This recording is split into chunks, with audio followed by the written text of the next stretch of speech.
Taste travel tunes എന്ന YouTube ചാനലിലേക്ക് എല്ലാ മാന്യപ്രേക്ഷകർക്കും ഹാർദവമായ സ്വാഗതം. ഇന്ന് നമുക്ക് ശ്രീ അനന്ത പത്മനാഭ സ്വാമി ക്ഷേത്ര ദർശന വിശേഷങ്ങൾ പങ്കുവെക്കാം. കാസർഗോഡ് ജില്ലയിലെ കുമ്പളയിൽ നിന്നും ഏകദേശം 6 കിലോമീറ്റർ ദൂരത്തിൽ സ്ഥിതി ചെയ്യുന്ന അനന്തപുരം ഗ്രാമത്തിലാണ് ശ്രീ അനന്ത പത്മനാഭ സ്വാമി ക്ഷേത്രം സ്ഥിതി ചെയ്യുന്നത്.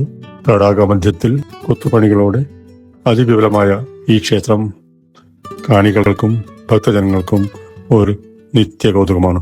തിരുവനന്തപുരം ശ്രീ പത്മനാഭസ്വാമി ക്ഷേത്രവുമായി അഭേദ്യമായ ബന്ധമുണ്ട് ഈ വൈഷ്ണവ ക്ഷേത്രത്തിന്.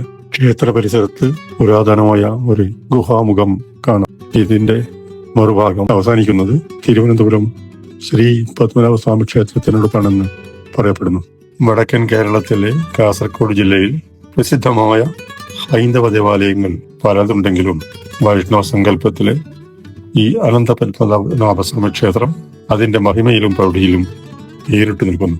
അമ്പലക്കുളത്തിൽ വസിക്കുന്ന സസ്യബുക്കായ ബബിയ എന്നൊരു മുതലയുടെ സാന്നിധ്യം ഈ ക്ഷേത്രത്തിലെ ഒരു കൗതുക കാഴ്ചയാണ്. പൂജാരി നൽകുന്ന അമ്പലത്തിലെ പ്രസാദം ഭക്ഷിച്ച് ജീവിക്കുന്ന ഈ സൗമ്യനായ ജീവിയെ കാണുന്നത് തന്നെ ഈശ്വരാനുഗ്രഹമായി ഭക്തർ കരുതുന്നു. അമ്പലത്തിലെ പ്രസാദച്ചോറ് ഭക്ഷിച്ച് ജീവിക്കുന്ന ഈ ജീവി പലപ്പോഴായി തടാകത്തിൽ പ്രത്യക്ഷപ്പെടാം.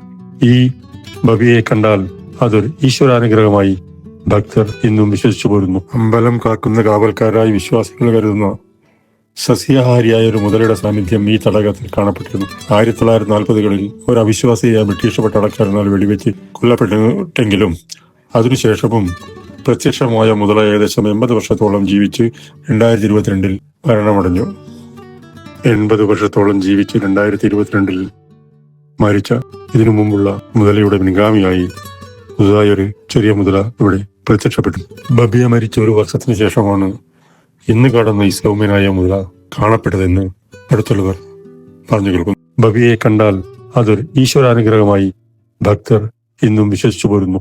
ഭഗവത് ചൈതന്യം സദാ നിലനിൽക്കുന്ന ഈ ക്ഷേത്ര ദർശനത്തിനായി ഭക്തശിരോമണിയായ വില്ലുമംഗലം സ്വാമിയാർ എത്തിച്ചേർന്നതും വികൃതിയായ ഒരു കൊച്ചു ബാലന്റെ ക്ഷേത്രത്തിൽ പ്രകടനവും ഭക്തജനങ്ങൾ ഇപ്പോഴും അന്യോന്യം പറയുന്ന ഒരു കാര്യമാണ്.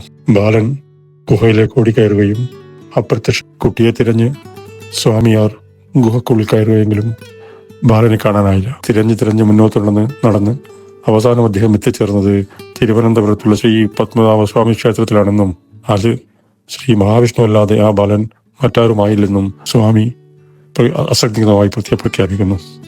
വിശ്വാസികൾക്ക് ക്ഷേത്രത്തിൽ എത്തിച്ചേരാൻ കുമ്പള റെയിൽവേ സ്റ്റേഷനിൽ ഇറങ്ങി റോഡ് മാർഗം വളരെ സുഗമമായി എത്താൻ കഴിയും.